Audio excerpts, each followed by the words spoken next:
Now's that time for our in-service meditation. If you all could either close your eyes or have a soft gaze, we're going to take a few breaths together. We're going to go in for 4 and out for a count of 8. So ready? Let's inhale and exhale.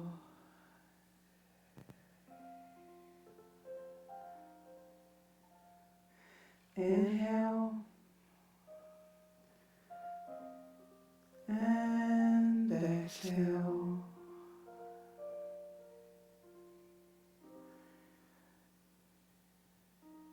And just let your voice and your breath just slowly settle and return to normal. And feel your feet on the ground and your body in the chair.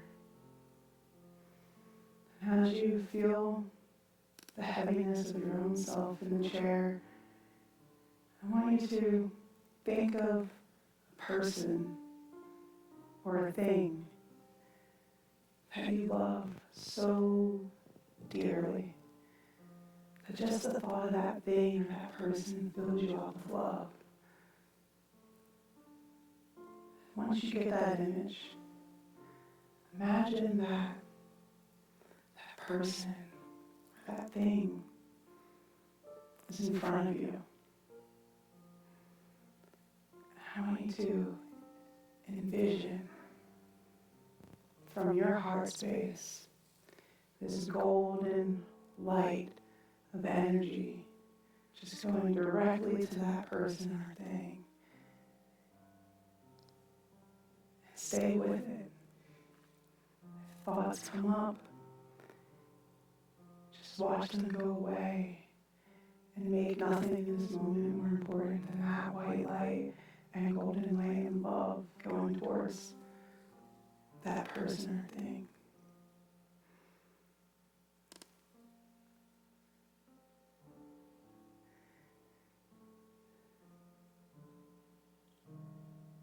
Stick with it.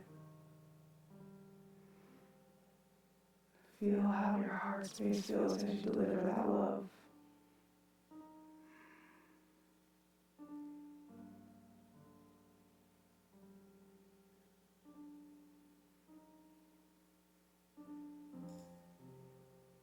Stay with it.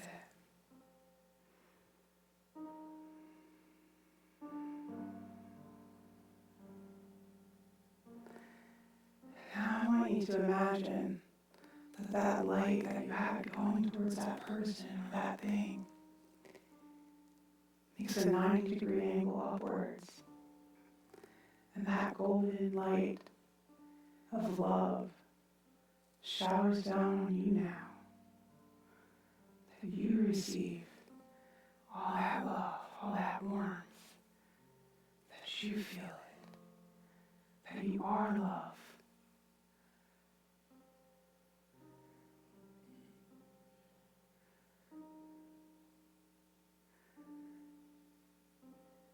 Let it keep showering down on you.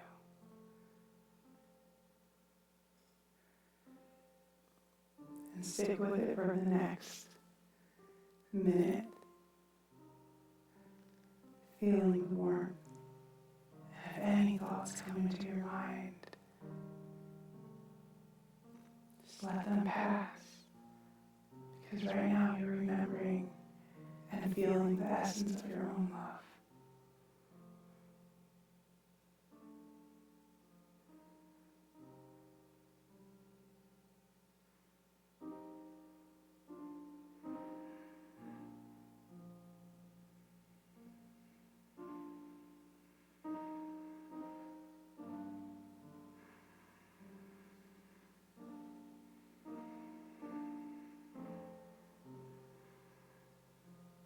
Stick with it.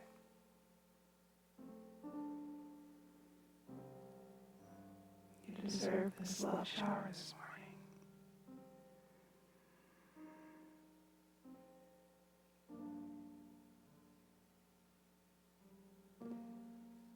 And you can slowly begin to wiggle your fingers, your toes.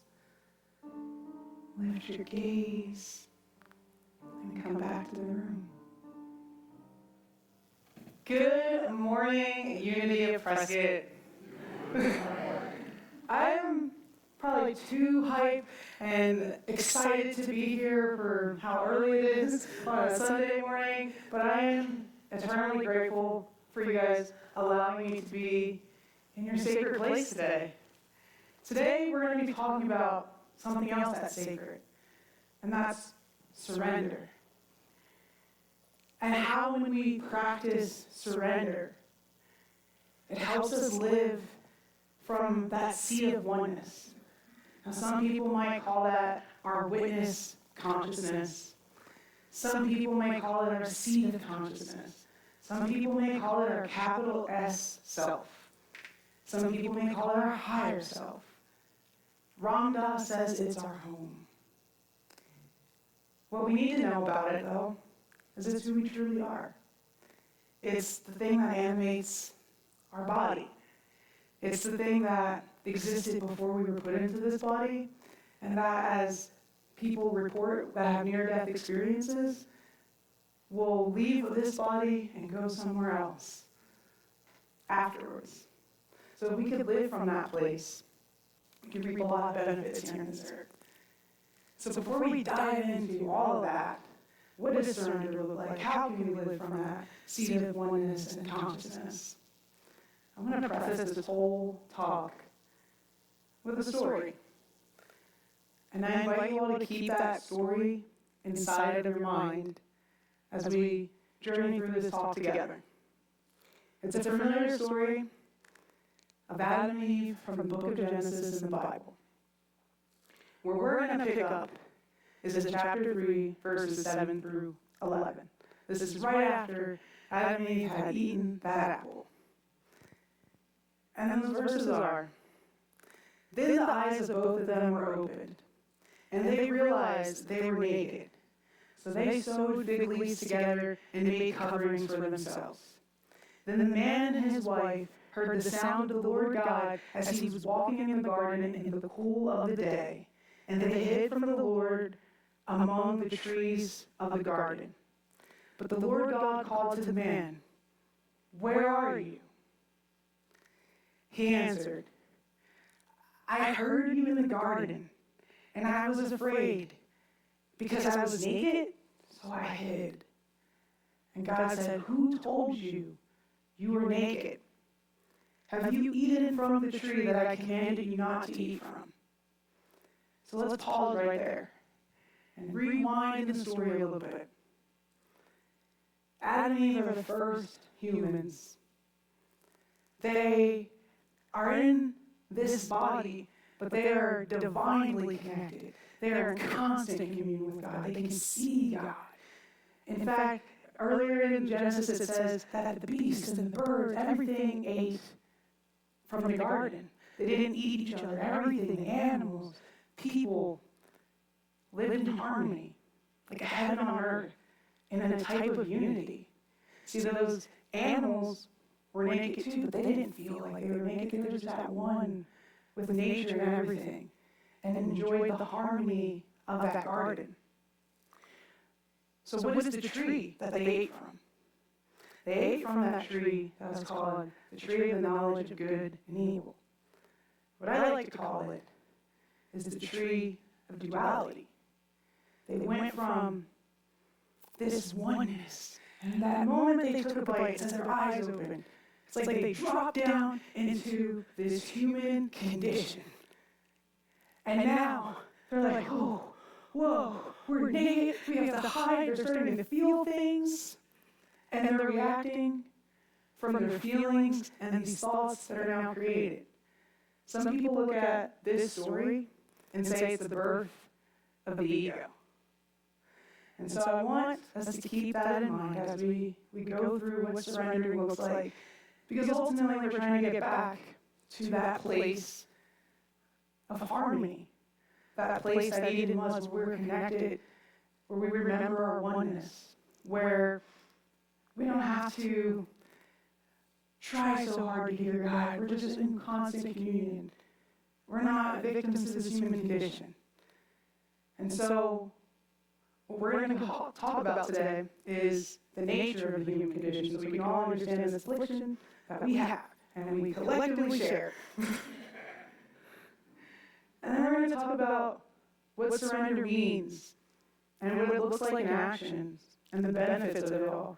So we're all on the same page. And then I'm going to leave you with some tools and some practices that you can take outside of this building into your daily life that will help you have some more of that spaciousness and live more from that capital S self, that true nature of you. So let's begin. The nature of the human condition. What is it? Let's start with our brain. Our brain is 2% of our entire body mass.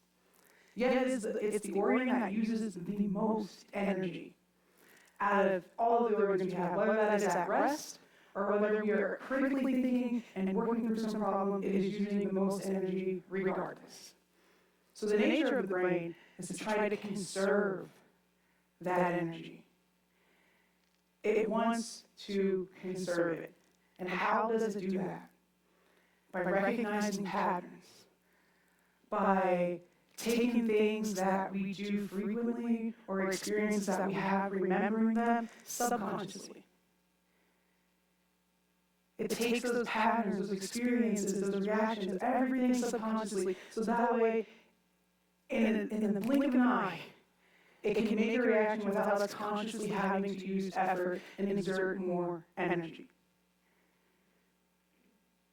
And it also is designed to keep us safe. But the thing is, we don't live in a world where there are cheetahs and lions lurking around the corner ready to get us, and we have to constantly be on edge. But it doesn't know that. So it still stores all those things that are meant to keep us safe and puts it into the subconscious. And so what is that subconscious? What does that even mean? What is subconscious? The subconscious is shaped by a combination of early childhood experiences, an environment, learned beliefs and values, memories, emotions, and internal programming, such as self-talk. Okay? And so, in the book, The Body Keeps the Score, from a doctor of psychiatry, Basil Vanderkirk, he says, we have learned that trauma is not just an event that took place sometime in the past, it's also the imprint left by that experience on our mind, brain, and body. So if you couple that with what the brain is doing, it's saying, hey, the thing that happened to you when you were a little kid, and it made you feel this way, your brain pushed that into the subconscious and said, this is a pattern. It recognized that pattern. Like maybe if you speak up too loud, you get punished. And so now you're an adult that in the subconscious you have that. I can't talk. If I speak up too loud, something bad's going to happen. Right? It can be good things too. Ultimately, it starts programming and leaving imprints of what we like, what we don't like, what's good, what's bad. You know, that knowledge of good and evil. And it's inside of us. It starts to divide us. It's where the ego starts saying, I judge this, I judge that. And it moves us to what we like, and it moves us away from the things that are discomforting. Because actually the brain thinks the things that are discomforting to us are actually danger. That is the nature of it. And why is that even important? Why are we talking about that here? It's because if we look at what developmental biologist Dr. Bruce Lipton has to say in his book, Biology of Belief, he says, the subconscious mind is over 1,000,000 times more powerful than the conscious mind. And most of our decisions, actions, emotions, and behavior depend on 95% of brain activity that is beyond our conscious awareness. That means 95% of the things that we're thinking, feeling, doing, they're on autopilot. And why is that important? It's important to know the nature of the human condition. That is the human condition. What we were conditioned for in our past, the patterns, the hurts, the joys, all of that start to become the mask of which we give meaning to the world. We say what's good, what's bad, and all of that. So how do we surrender? And why do we surrender? What does it even mean? I believe that surrendering means to let things be. Like the Beatles song, let it be, let it be. Be okay with this present moment. As I stand here and I look at all of you, do you realize that this present moment took 13.8 billion years to occur? I mean, you laugh, but it is scientifically proven.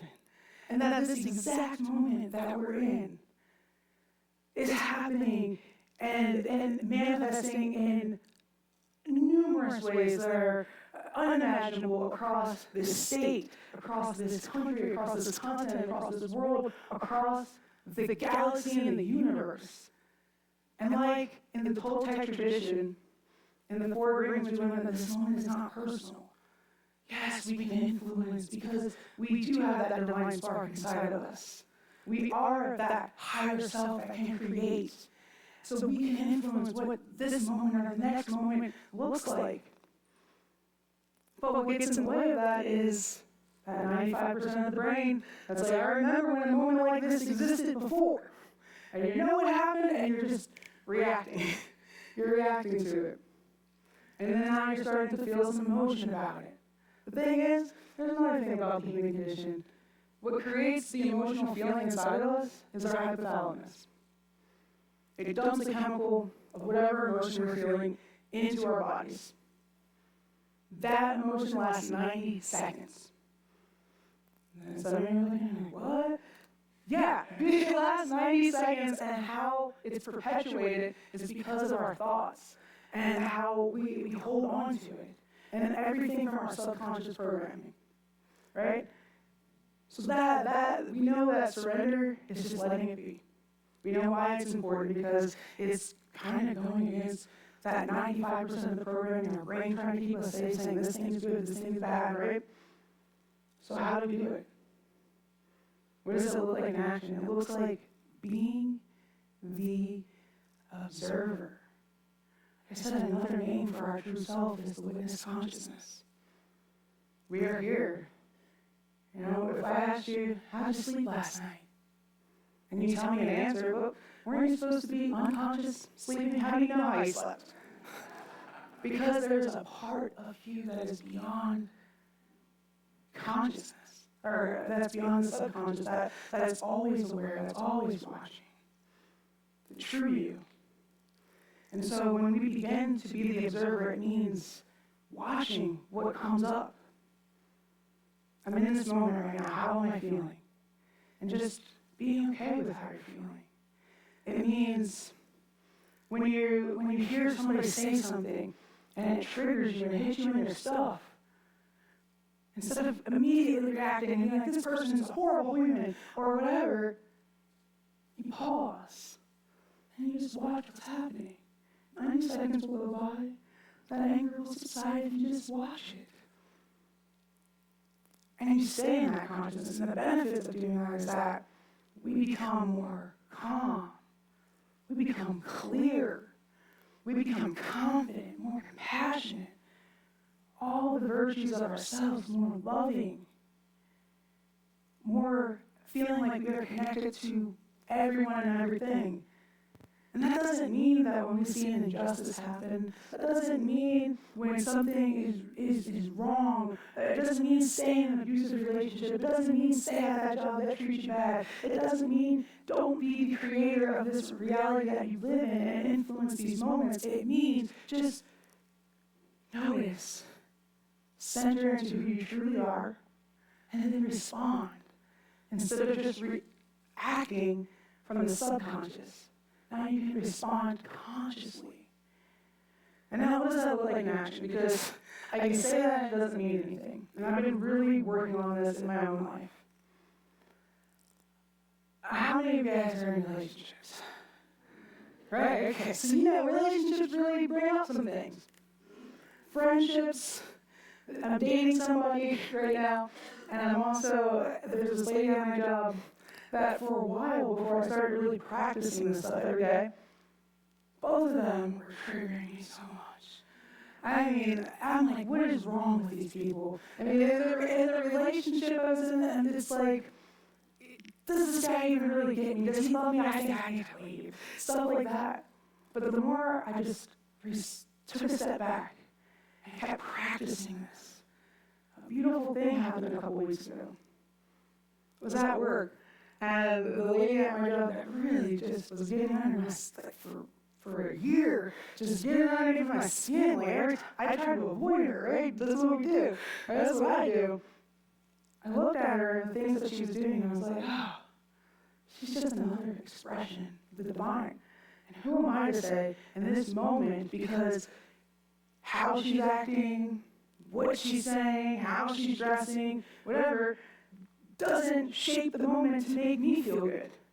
It doesn't shape the moment in a way that pushes me more towards pleasure and away from discomfort. With my boyfriend, our relationship is so much better now that I realized that I had the problem with the way I was perceiving him. And now it's not like, oh, I don't know if he doesn't or I leave. It's like, oh, he does, and he's just a unique, peculiar guy. And I love it, and I love it. I love it now. And that's just like one little thing. Don't get me started on the traffic. I'm still working on that. I'm really still working on that. But there are moments now when I'm in that traffic and I am prone to road rage. I'm from the East Coast. I'm prone to road rage. And now I would say 60% of the time I'm not fully there. It's a practice. I'm going to give you some of those things next. 60% of the time, I'm just like, oh, this is a good time to practice that. Like, just calming down and slowing down. What a great gift from the universe to just relax and be behind this person who's in the left lane going below the speed limit. I love it. I love it. I can calm down, right? That's some of the benefits. And that's just in my own life. That's 3 examples. I can't wait to see the more I practice this, how it goes. And so I want to leave you all with some tools that you can take home and use. Okay? 2 of them I'm going to give you. And I would say they're good daily practices, just like little daily tune-ups. And the other ones I would say, if you don't do anything, do these. So we're going to start with tune-ups. Daily tune-ups. Meditation. But let's demystify meditation. I don't want you to think of it's meditation in the sense that people do when they feel like they're not doing it right. Oh, I didn't get out of my consciousness. I thought too much. I couldn't do this. Don't do that. Meditation, all that, those types of practices, they come from like the eight limbs of yoga. And in fact, in the 8 limbs of yoga, meditation is called dhyana. Okay? But that comes spontaneously after something called dharana, which equals concentration. So I want you all to think of meditation as concentration. Pick a point in the room if you don't like to close your eyes, and just concentrate on that. When you feel emotions coming up, when you feel yourself wanting to move, when you feel your brain going off, bring it back. Just bring it back. It could be a mantra, it could be your breath. Pick something that you can focus on, and just practice on that. And then the more you do that, then you'll naturally fall into this state of meditation. Do that daily. I would suggest like 15 minutes a day, if you can. Sometime in the morning, sometime at night. Tune-ups. Breath work is another thing. I was very nervous when I first sat down. I'm doing breath work. I would say what we did in meditation, that breathe in for 4 counts and out for 8. And you can make it, if that was too much, you can breathe in 2, out for 4. That's going to start to calm your nervous system. Do that whenever you feel yourself getting riled up, instead of following those thoughts. Practice breath work in the morning. I do it before meditation. It makes meditation that much better. Now, here are the other tools that I want you to take home on a daily basis. And that's just practicing when you're feeling like a trigger. You're starting to get riled up about something. the person in front of you, you hear somebody say something, you get cut off in traffic, whatever it is, your child didn't call you on your birthday, something.